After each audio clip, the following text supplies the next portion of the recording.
Brill. Well, thank you everyone for joining us at the WWF Pavilion on a very hot and smoggy day in Dubai.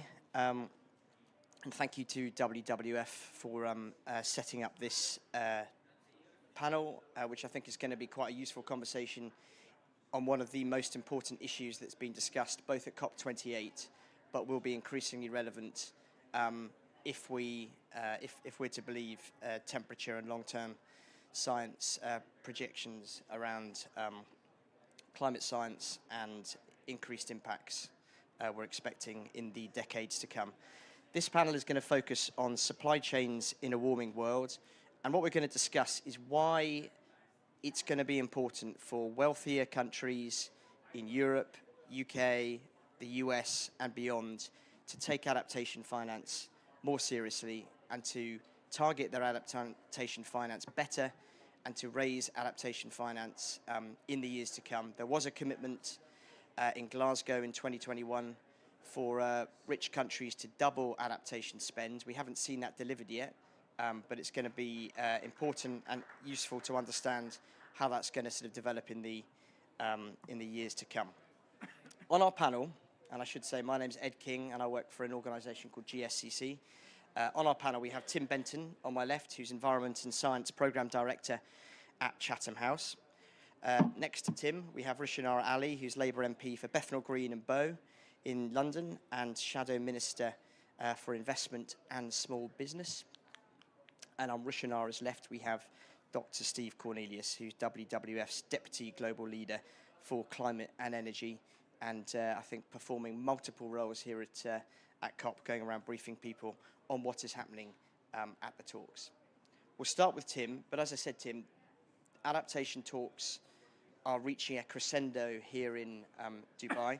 We're not going to focus specifically on that, but give us a sense, looking at the big picture and looking at sort of inflation, which is a key issue for countries and world leaders. Why do countries, particularly in Europe, the UK, US, need to be taking this more seriously?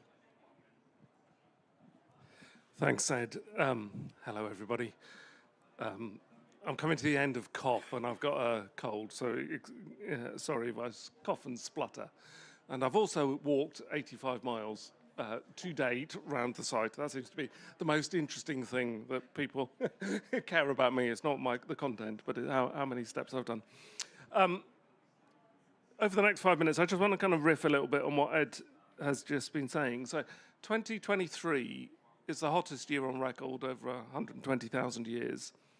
And it's not just the average temperature, it is also the extremes. So if you just think about some of the kind of highlight things, Storm Daniel in September, end of September, wasn't it?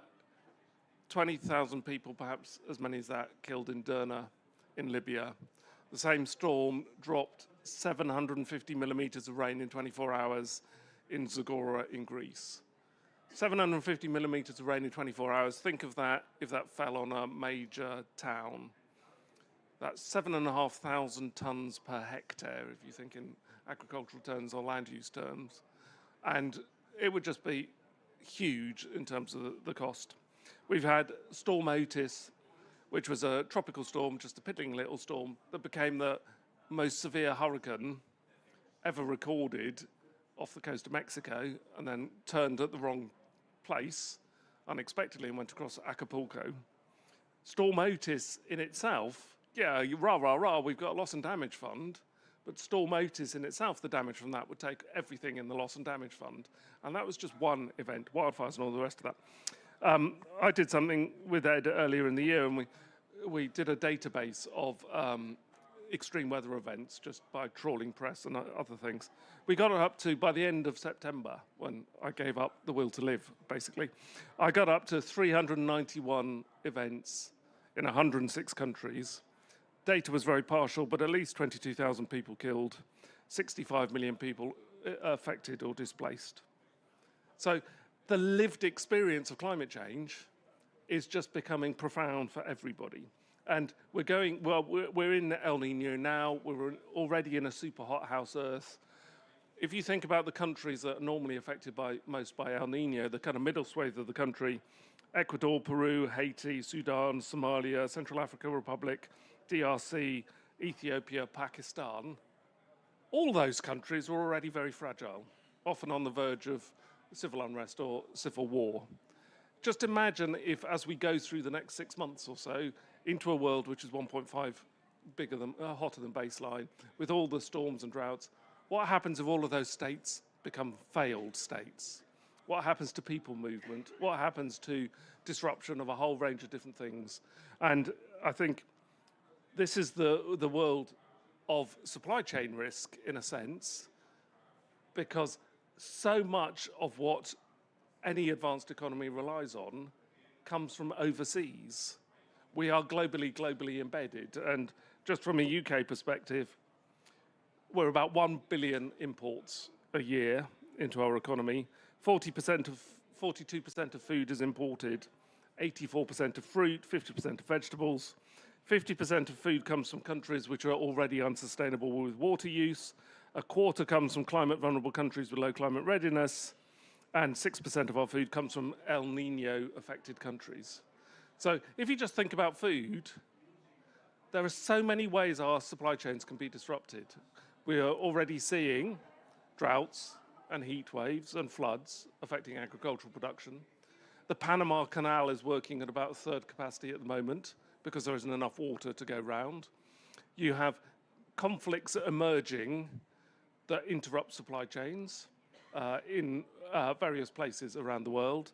If you think about the demand for the goods from land as we look ahead, food, etc., land is becoming a really important strategic asset, and good land with relatively good climate is becoming an even more important strategic asset. And at least under one kind of framing, you could speculate, as we did in a report last year, that Putin's invasion of Ukraine, a failing petrostate with lots of sunken assets in the fossil fuel sector, actually by taking Ukraine, had he taken Ukraine quickly, would have become a superfood powerhouse in the global economy with much more economic leverage. So whether it is supply chain disruptions in the sense of Panama, supply chain disruptions in the sense of agricultural drought, supply chains interacting with economic power, economic leverage, or what I increasingly call the doom loop of politics, the geopolitics at the moment, that as post-Ukraine, we get more worried about food security or critical mineral security or other securities. We then say, oh, we've got to securitize our supply chain. So we produce more at home when we can, and we trade with allies rather than potential foes. That shrinks the global market. So countries that rely on the global market, next time there's a crisis, the price signals get amplified further. And that further drives the need to securitize the supply chain, further drives geopolitical tensions, and moves us into a world where what we expect to be able to get hold of isn't very often there. So what to do about it? Well, clearly at COP, one of the things that we can do about it is, really rebuild international cooperation, multilaterality. If we don't succeed in building a more cooperative world, going back 10, 15 years instead of going forward at the rate we're going, where geopolitical tensions will just undermine our cooperative world and take us into a world of conflict, we've really got to do that. If we don't, we're in deep, deep doodah, if that's a technical term. We can also reduce pressure on the system, particularly the land use system. We wrote a report, I've got a few QR codes if anybody wants to download it, about how little land there is relative to demand and how land availability is going to drive tension. We can reduce some of the pressure on land by doing things like changing diets, more sustainable farming, mitigating climate, blah, blah, blah, blah. And any individual country must start thinking about supply chain risks in a way that is coherent. I did the UK's climate change risk assessment a couple of times. First time I did it on international risk and supply chain risk, the response of government at the time was, we grow food at home and we're going to do sustainable intensification, and supply chains are the business of the market. They're nothing to do with government. 6 years later, we've got a little bit more sophisticated about this, but still there is a severe lack of understanding about the reality of supply chain risk. And there is an action gap because industry often says, when the doodah hits the fan, we know government will intervene. So therefore, we don't really have to plan about resilience because we can deal with normal resilience, that's in our business plan. But when things really go wrong, government will intervene. So we don't actually have to build significant levels of resilience. So we need to be more transparent. We need to be more sophisticated about what are kind of national security risks from supply chains. And we need to think about the system as a whole. And one of the interesting things about writing this land report, which kind of delves into this in some depth, is my boss said to me, well, who is your target audience in government for the land report? And it's not DEFRA, it's not DIT, it's not FCDO, it's not any government office, because no one cares about land and the goods from land as an entirety. We've got sector by sector based government. So we need to start thinking sophisticatedly about supply chain risks and why it is in our interests as an advanced economy with money to spare to build resilience overseas, because without resilience overseas, we suffer.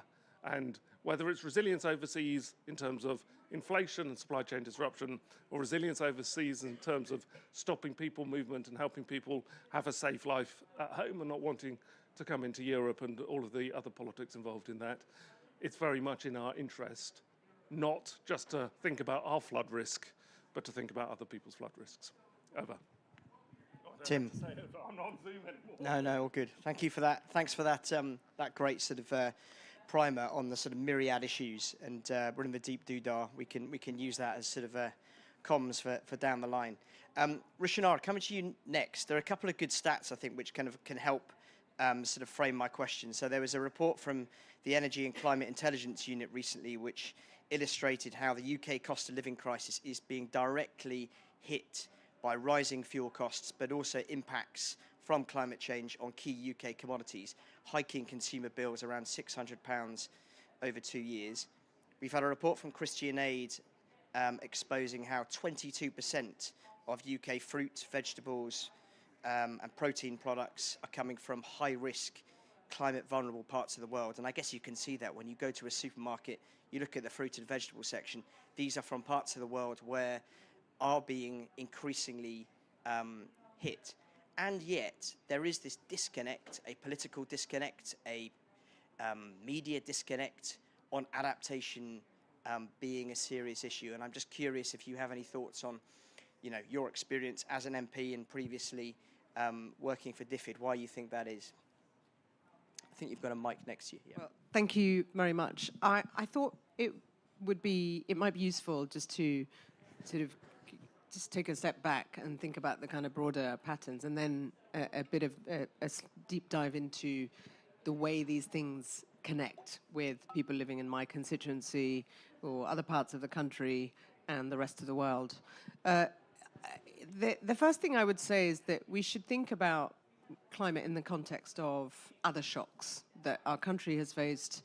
And I would go as far back as the global financial crisis, because that had a knock-on effect on our economy, on our ability to respond to the domestic challenges. We had well over a decade of austerity, underinvestment in public services, and so on. And much of that, although we maintained the cross-party consensus on international development aid, it has ultimately broken down. And we're seeing that directly in terms of the budgets, the reduction from 0.7 to 0.5% by the Conservative government. So that's having a direct knock-on effect in terms of what we're able to do and where we spend money in other parts of the world, whether it's adaptation, mitigation, or humanitarian assistance and the rest of it. The second thing is around the other shocks, of course, COVID, conflict, and climate. I call them the 3 Cs. I'm sure other people have referred to them in other contexts as well. The COVID shock has affected the rest of the world even in greater terms than us, but all of us have been directly affected in terms of as taxpayers and the amount of debt, 400 billion in the UK, and in other countries, obviously, the knock-on effect is significant. In my own constituency, the long tail of COVID is still being felt in terms of the impact on productivity, health, and people's ability to go back to work or not, the ability of kids to be able to catch up. We are short of £10 billion in catch-up funding that should have been allocated to deal with the pandemic impacts on young people, which then has a knock-on effect on our economy. So national governments are facing big shocks. Obviously, the conflict in Ukraine has had a direct impact on energy and food prices, which you'll all be familiar with. So overlaying that on top of the climate crisis and how it's then affecting people in the UK. And I wanted to focus on the UK because actually if we want to build alliances and build the support or rebuild the case for investment in countries that are more climate vulnerable, then we have to win the argument. And it took a generation in the run-up to 97 to convince the British people that we should invest in overseas development, we should establish a brand new department and have that global leadership that retained in terms of cross-party consensus for a long time and a strong international leadership role that the UK has had. And I would argue that that has been actually dismantled and it needs to be rebuilt. And I hope that if my party is able to form the next government, my colleagues, the Shadow Foreign Secretary, David Lammy, Lisa Nandy and others who are looking at some of these issues closely on how we find a way back to our commitments that we'd made. Because it's very difficult. Once you've removed the commitments, once you've cut funding, it's not straightforward rebuilding the argument and case for doing that when domestically there's huge amounts of distress. So you take a constituency like mine where half the children live below the poverty line, the highest child poverty rate in the country, and there are lots of other places, in the northeast, poverty rates are very high. And so the distress that has been caused by multiple shocks, some that are peculiar to the UK, like Brexit, inflationary effects on food. When I was on the Treasury Committee, we exposed was about 6% higher. Imported into the imports costs were higher because of friction following the trade agreement that had actually been agreed. So there are some things that are specific to the UK, and then there are wider shocks. So in terms of thinking about the self-interested argument for adaptation and investment, it is, as you've heard, it is about making sure that our supply chains are not disrupted. And that requires really understanding where we can invest out of self-interest as much as anything else, as well as the broader goal and our global role and responsibility and leadership role. And you've already heard this, 40% of food consumed in the UK comes from abroad, and in particular, 84% of fruit eaten comes from a range of countries around the world, as do 50% of vegetables. So these are important staples. It's not like we can do without them. So the context of, and then there's a whole range of other products, of course, rice, peanut, cassava, wheat, potatoes, maize, barley, rye, almonds, coffee, is my coffee. We've got so many things that we rely on in terms of global supply chain. The knock-on effect, as we saw after the pandemic, for instance, with construction and building materials that were coming from other parts of the world, had a direct effect on our economy. Food prices, direct effect on people who are already facing a great deal of distress. And then you've got the knock-on effect in terms of economic consequences. The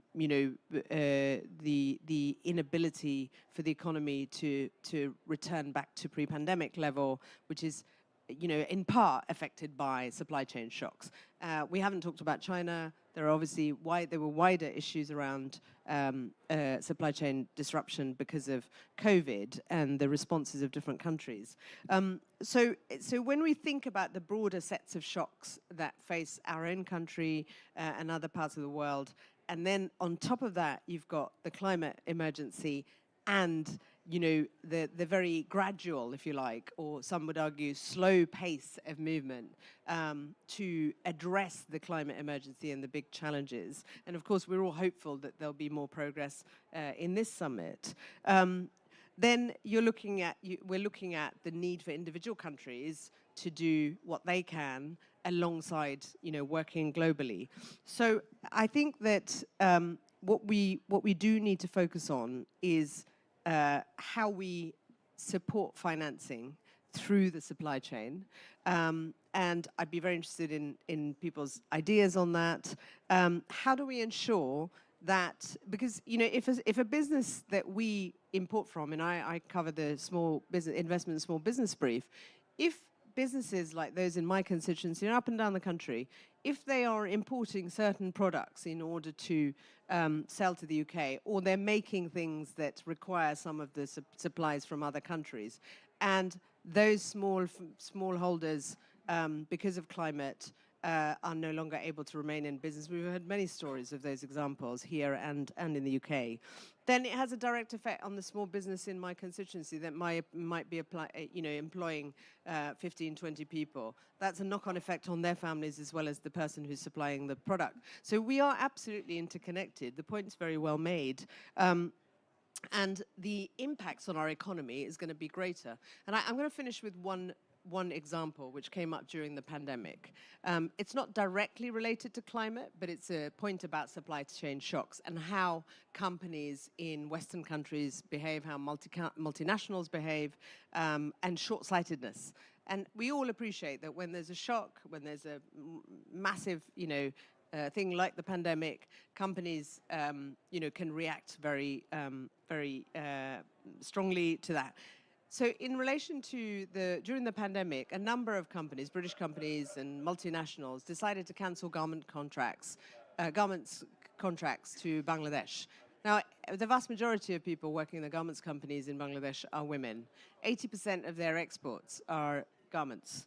And so these major companies who had legally binding contracts, some had contracts that were in process, decided to cancel their contracts during lockdown. And what it meant was that, millions of workers were suddenly directly affected by these decisions that corporates were making.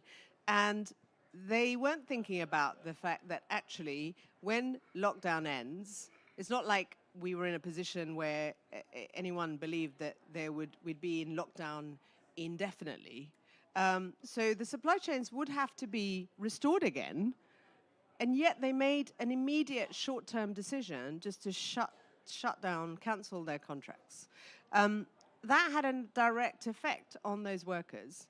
And then, of course, in time, it became very apparent that there was a need for goods because people were sitting at home ordering things online. They were still buying goods and services, some services. So it was very short-sighted. But it's a good example of how companies can end up making decisions that are not even in their own self-interest when you take the kind of medium-term view. And the immediate response can be extremely damaging. Now, what then happens is it breeds distrust and breeds bad blood between countries and between, Western companies and those that they're working with importing. So what we did was I was on the Treasury Committee at the time and raised these questions constantly about supply chain disruption using these examples and asking the UK financial, regulators to look at, as well as the central bank, on how to support British companies that were legitimately concerned, actually, about how they finance themselves, how to support them so that it doesn't have a knock-on effect on supply chains in these countries where people's entire lives depend on the trade that they were doing, the export they were providing in those countries. And this is a one of the most climate vulnerable countries in the world. So why am I using this example? Because what our regulators do, what our central bank does, what our government does at that point, was really important.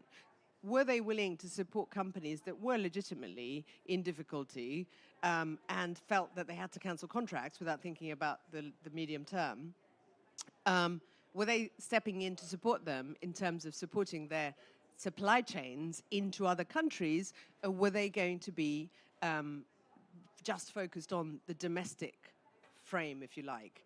And if our governments don't think about supply chains in that way, in a broader sense, then you run into big difficulties, both your own economy as well as those that you are trading with. So that was a good example where it took a lot of work and a lot of campaigning led by the organizations in Bangladesh, like the BGMEA, but they weren't getting that much attention until we started raising these issues through the British media, and ITV did a fantastic piece around this, and others did. So it's only when Western media organizations started reporting and telling the stories of the impact on women and children and families in the middle of this pandemic in a country that's highly vulnerable to climate shocks as well, that the attention started to shift and companies started to move because there was so much more pressure. But it shouldn't have come to that. And actually, it would have been much better for our government as well as those companies to think more in global terms, as well as self-interest, as well as the kind of broader interests than what happened. So that's just one example, which had the potential. It did do a huge amount of damage, by the way, because even though the government of that country did step in to provide some reprieve to those that didn't have an income, it wasn't particularly, it wasn't very much, and not everybody would have benefited. I'll stop there, but that's just one example of how these disruptions can have a knock-on effect on different countries and populations. Thank you. Thanks, Roshanara. And I guess the COVID crisis did offer us a sort of picture, and a fairly grim picture of what happens when those global supply chains break, and what happens to developing countries when they don't get the support and don't get the investments they need. We might come back to some of the kind of potential recommendations you raised there in a sec, but first to Steve Cornelius from WWF at the end. What's clear, Steve, at the moment when you're engaging and speaking to negotiators at COP28 and listening to what the adaptation story is? There are talks on a global goal for adaptation. That is there because people don't really know what the best steps to take on this are. But even the negotiators can't really agree on what the next steps should be. Definitions are very hard. It's very difficult to get KPIs. From a WWF perspective, do you have any kind of sense or hot takes on what some of those best investments, most effective, efficient investments could be in nature, in country, to protect developing countries and reassure folks that these investments are going to be made and that these supply chains we're talking about are going to be sort of protected? Yeah, thanks, Ed. So I want to start by sort of thinking about the three concepts. You've got mitigation on one hand, you've got adaptation in the middle, and then you have loss and damage at the end. And so if you start with mitigation, which is about cutting emissions and restoring nature, so limiting the amount of climate change that you see. And then if you don't mitigate enough, you adapt. So it's about, how do you respond? How do you respond to climate change? So we know climate change has already happened, the examples that Tim has given. And we know that it will get worse in the future. So we know we need some finance for adapting. And then if you fail in your adaptation, that's when you see loss and damage. So you might see so an example of adaptation is you might put mangroves in, restore mangroves, prevents big storm surges from impacting the land, the coast. You could use drought-resistant wheat, so that you have a better crop that would have otherwise happened. If your drought is too big, if your storm surge is too big, that's when you see loss and damage. That's when you see the impacts being so great that it leads to infrastructure devastation, leads to death, leads to loss of livelihoods. So they're the sort of concepts we're talking about. So what you've seen is money for mitigation. I mean, it's all hard to find money, but money for mitigation is relatively easy. So governments provide money to help developing countries cut emissions. Companies also do that. You've seen in the loss and damage fund that started last year and was operationalized on the first day here at COP, the sort of big surprise from COP. And I think it's more than $700 million have been put in. So a drop in the ocean, as Tim mentioned, but you know, it's a start. And in the middle, you've got adaptation. You were trying to raise, you know, only $300 million for adaptation in 2023 in the adaptation fund. I think it's 169 million, so just over 50% of, you know, in COP. So it's the sort of squeezed middle at the moment, I think, Ed. So you know, so there's I guess there's some of the concepts. We highlighted how the global system is interconnected. So things that happen in developing countries can have impacts on the supply chain. So examples are, you know, about 10 years ago there was a big flood in Thailand, and Toyota sourced some of its parts from there, and so it caused the whole of the Toyota supply chain to collapse, and they had to stop production and lost billions of dollars. More recently, earlier this year in India, they banned exports of rice, and so that had, you know, direct inflationary pressures on countries such as the UK.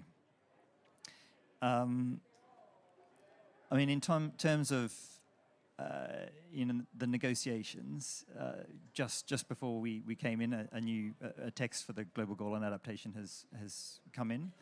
I think it's good that it's there. It's something for the negotiators to now talk about and the ministers to talk about. But if you wanted a hot take, so I spoke to my colleague Sandeep, who works on this. You know, it's a bit weak, you know, but it's something to start with. So it's got some, you know, I guess it kicks the can down the road for the next couple of years. But we are aware from what has been said here that, you know, adaptation is important, and it's important to, I guess, for the supply chain reasons that we talked about. But I think Tim also indicated there was, you know, helping countries, stability of countries and the stability of their economies will have benefits in terms of, you know, supply chains, but also in terms of, you know, people will want to stay in those countries, and you know, the risk of climate-related migration is reduced. I'll stop there and we can come back on more. Thanks, Steve. That's great. If anyone has any questions, do put your hand up. I've got a couple of follow-ups for the panel first, but I'll come to you. And there's a lady there who's put her hand up already. Tim, first. We live in a world where security threats are myriad. People are worried about China. People are worried about Russia. People are worried about digital security, internet security. Is the answer to raising the profile of adaptation to focus on the security issue, or are there risks there? Well, I think there are risks there in the sense of the more we worry about securitization, the more the global market, as I was saying earlier with my geopolitical doom look, the more the global market fractures, and the more you are driven towards thinking about regional markets or even self-sufficiency, which will be a difficult place for many countries to be in, if it's possible at all. But I think we do need to think about security more than we've ever thought about it. I mean, again, from a UK perspective, that kind of notion that we are a rich country, we don't need to worry about food security because the market will always supply, misses the distributional aspects within the country, but also it misses the fact that I can think of many plausible situations where we can't get a hold of food, no matter how rich we are, simply because it's not available. And, you know, there are lots of climate things coming down the tracks which will have very disruptive influences. So, you know, government now, as it's going through building its new food security strategy, is a little bit more savvy than it was a few years ago, and it's got to be there. But, you know, the fundamental thing is, perhaps I should be absolutely radical here. Can I be radical? The elephant in the room at COP is that we ideologically, too many governments think GDP growth is the only way forward. And GDP growth based on consumption growth, if GDP is positive, that means we've got exponential consumption growth. And Malthus might be late, but Malthus has got to be right, that in the long run, we cannot have growing consumption growth year on year on year on a finite planet. And so at some stage, we've got to start saying, well, we do have to think about the demand side, and we do have to think what is a fair and equitable and sustainable level of consumption. Until we get to that, we won't be in a situation where collectively we can solve this issue. And I think we're just in that situation where it looks really difficult about whether we're going to solve this issue. And as it gets more difficult, adaptation overseas in our self-interest is one thing, securitization is another thing. And both of those, neither of those is, really easy thing to deliver, but we've got to raise it up the agenda somehow. No, being radical is great. And Rishanara, in terms of raising this as a politically salient issue, I noted Panama Canal story hasn't really been, it's been big in the financial press, it's been big in the shipping press. It got really big in the UK last week when the Daily Mail splashed a big story about Christmas presents being delayed. And suddenly everyone's like, oh my God, my kids' toys or whatever. That is about as self-interested as you can get. But from a campaigning perspective, how do people working on this break into the kind of Westminster bubble? How do they appeal to politicians in Western capitals on this specific issue? What would be the advice you would have in terms of connecting and engaging with politicians on this? Well, I think I wouldn't describe it as selfish, but it's actually about what people can relate to. And I think the important thing is finding things that are relatable. And obviously, there are plenty of people who care about what's happening in terms of the impacts of climate on the global south. There are people who are connected, like me, and many of my constituents. So I have a large British Somali population in my constituency, as well as British Bangladeshi. So they have direct connections. They're going back and forth, and they can see the impacts of, flooding, and also in terms of East African famine in 2011. I remember going to northern Kenya and working with my constituents and young people in schools, both with Bangladeshi heritage as well as their white British counterparts, to get young people engaged in terms of the climate agenda and thinking about how it affects us at home as well as in countries that we're connected to. So there are plenty of people who can be engaged, and I would kind of go back to the kind of pre-97 election when the Jubilee 2000 campaign was started through faith organizations, church groups and other faith groups. I think, Scotland, in Scotland it was a very big campaign. I think it originated there.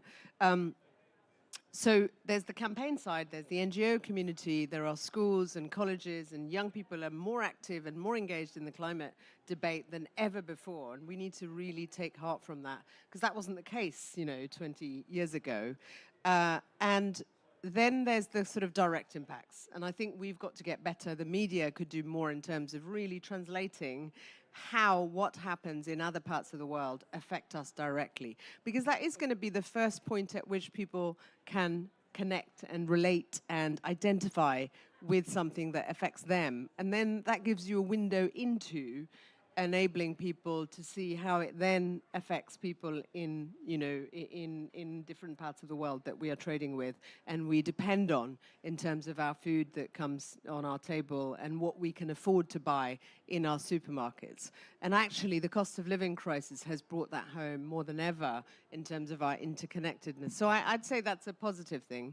The thing that I think that we need to do more of is around how in parliaments, not just our own, how the media can get engaged with particular campaigns to draw attention to the things that are more directly relevant and affecting us at home as well as abroad. I'm not saying everything's going to be like that, but picking a few campaigns where there are relatable issues that are interconnected, affect us, like food, supply chains and so on, and we've already seen that, and really translating the importance of investing in adaptation, in climate finance, and so on, and practical steps people can take to lobby their elected representatives is also very important. The final thing I'd say is actually debates around all of this can get, not just climate, on other issues as well, can get very, very hostile, very angry and bad-tempered, and people end up, and actually social media can be a good thing, but it can also be very divisive and binary. And actually what's really important is finding ways of building large coalitions rather than binary debates and arguments. And there's an element of that with climate skepticism and climate denial and so on, where it can become very, very hostile. You take ULEZ as a good example. So we've got to be careful about some of that and how we address some of the disinformation as well that's seeped into this debate. Yeah, fantastic. The lady there's been waiting, been very patient. Do you want to say your name and direct your question at one of the panel? Yes, my name is Sarah Glasser. I'm with WWF, but they just answered my question, actually. So I've been sitting here trying to think about, can I poke a little deeper on this demand question? Because that was it. And I think that we don't have time to see your position as radical. That has to be mainstream. But your story about garment workers in Bangladesh really struck me as I was wrestling with kind of how to pose the question and think it through. Because my country, the United States, has the highest per capita consumption rate of any other country. We have a campaign against fast fashion, and I think most people think you shouldn't wear clothes for a few years and then get rid of it. But so I guess if I poke at that a little bit more, how do we responsibly reduce demand in countries in ways that are not as fast as what happened with COVID, in ways that are responsible, and what do we do then to support alternative livelihoods? I think that technology can play a really important role. So after the Rana Plaza accident in 2011, where 1,100 workers in Dhaka were killed, basically, because these buildings were completely unsafe, and there were multinationals who had factories there and had workers there. And frankly, it was an inconvenient truth for them to see that these buildings were not necessarily ones that they ought to have workers in. Anyway, following on from that tragedy, my cross-party parliamentary group did an inquiry into that that situation and the implications. And what was really important was to make sure that companies didn't quietly just leave. And two things came out of that tragedy, which was there was something called an ACORD, and there was another agreement. So one of them was the EU companies in the EU, and the others were American multinationals. And they worked very closely with the government and the industry to improve the conditions. And so what you saw was a much greater improvement in conditions. There's still a long way to go. And this is, as I say, this is a really important part of their economy. They obviously need to diversify. But if these things happen too quickly, then a whole country could end up in a very difficult position. So we've got to be careful about how we make that transition. But the areas where I think supply chain responsibility can be improved is around using blockchain technology, for instance, to see where, and some people were looking at that. I remember Mohammed Yunus and some of his people were looking at some of these questions. There are a number of others about whether you can go trace to your, using technology, trace back to your supply chain to make sure that it's responsibly produced. That's one thing. I think there's a real role. I had an organization, my constituency, trying to do this as well. It is quite difficult, obviously, because the supply of goods will come from other countries. Some of the products for jeans will come from China, and then it will be made in Bangladesh and so on. So very different, lots of different countries involved. But I think that's a role that technology companies could play in helping to think through, so that when you are a consumer, it's very difficult. We all did it at the time. I remember going to the shops thinking, well, should I buy this? Or, if I don't purchase, then that's going to be a problem as well. If you do purchase a product, how do you know how ethical it is. So you've got to make it easy for the consumer. The other thing I would say is about, is about tax breaks, for instance. So in France, there's an interesting example. I mean, I don't know enough about it, but in France, they've introduced this new scheme where I think it's to do with repairs. So if you go and repair your clothes, you get a tax break. So that encourages people to not throw away their clothes, but actually, reuse and repair and so on. So there could be lots of different, I'm not making tax announcements for the Labour Party. I'm just giving examples of innovative examples that countries could look at to encourage reuse, and also look at how, the final thing I'd say is there's a big issue around cost of living and affordability, which comes back to people are going to want cheap clothing and cheap products if their living standards have gone down. In our country, there's been a wage freeze pretty much for over a decade.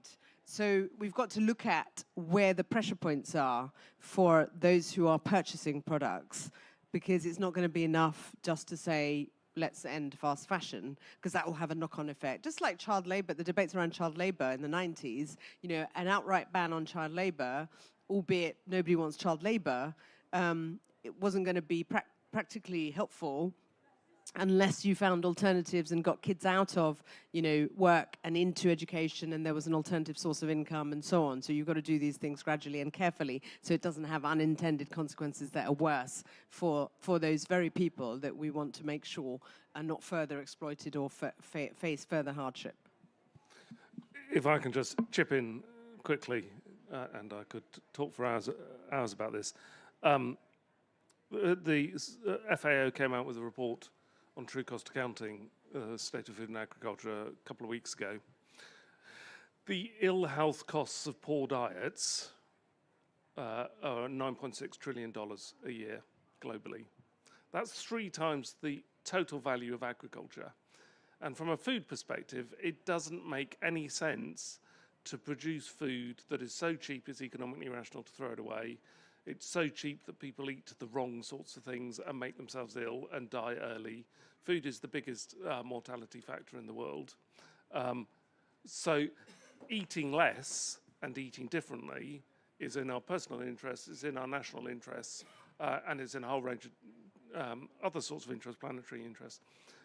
We have built this food system and our economic system over the last 60 years, really, predicated on I make a profit out of getting you to buy.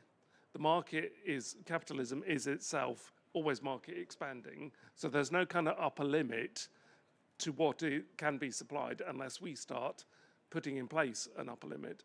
And just so the issue is that we're all spent out, not because in the old days we spent 20% on food and had no other money to spend. What we do now is we've got a streaming contract, a car contract, the contract for this service, a contract for that service, and we have no flexible money in most household budgets. So if food prices go up, it becomes really painful.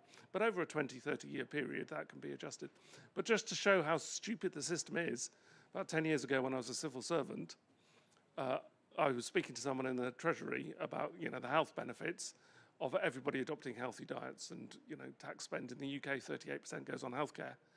And I said, well, if everybody ate healthily, we'd save so much money. He said, oh, don't be so naive, Tim. GDP would go down, our economy would shrink because we wouldn't have to employ so many doctors and nurses, and our health service would be smaller. And so just that whole kind of the way that we structure our economy at some stage has to change to allow significant change in making ourselves happier, or a well-being type economy rather than a consumption-based economy. But until something radically changes the politics, that's not going to happen. But we're in a world which is quite crisis-driven at the moment. So maybe events might happen, Du Bois events.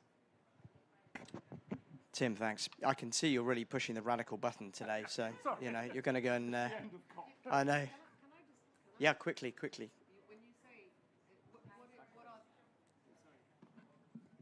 When you said until something radical happens, could you give 2 or 3 examples of what you think that could be? Whoa. How long have we got? Yeah, we've got to wrap in a minute. We have got an economic system which is very irresilient in terms of it's fragile, but it's structurally very resilient because of power asymmetries and consolidation.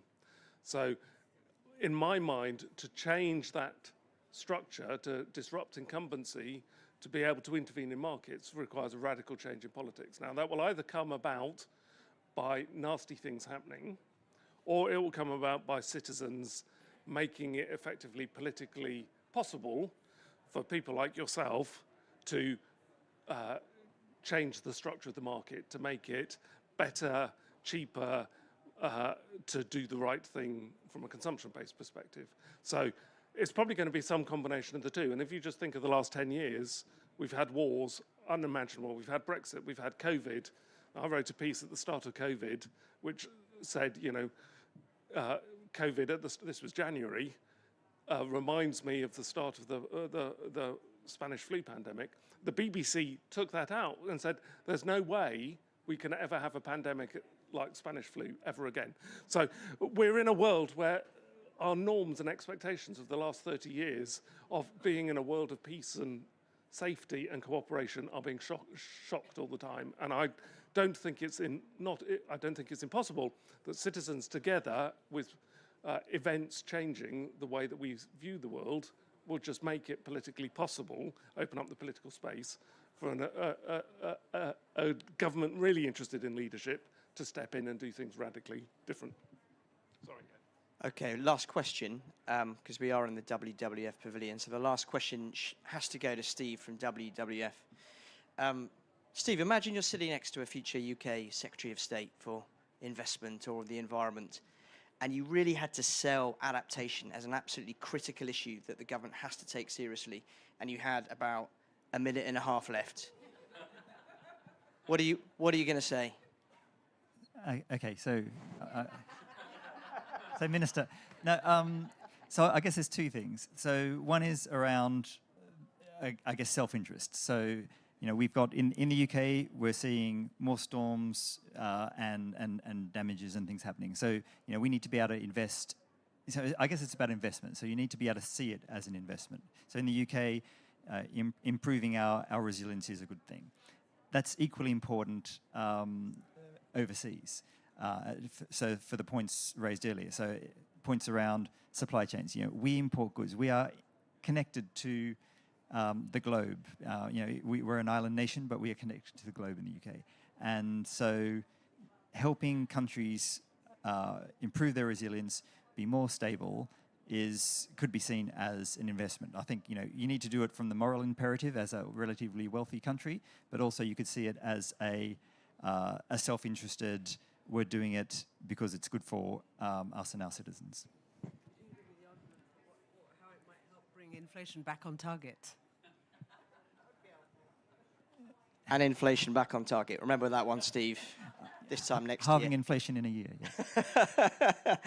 Listen, thank you very much to all the panel. Steve Cornelius from WWF, Rushanara Ali from the Labour Party, and Tim Benton from Chatham House. I think this discussion is the start of something that needs to develop in the coming years. Adaptation is going to become ever more critical. I think WWF are doing great work on this, and hopefully we can continue this conversation throughout the year. So thank you very much.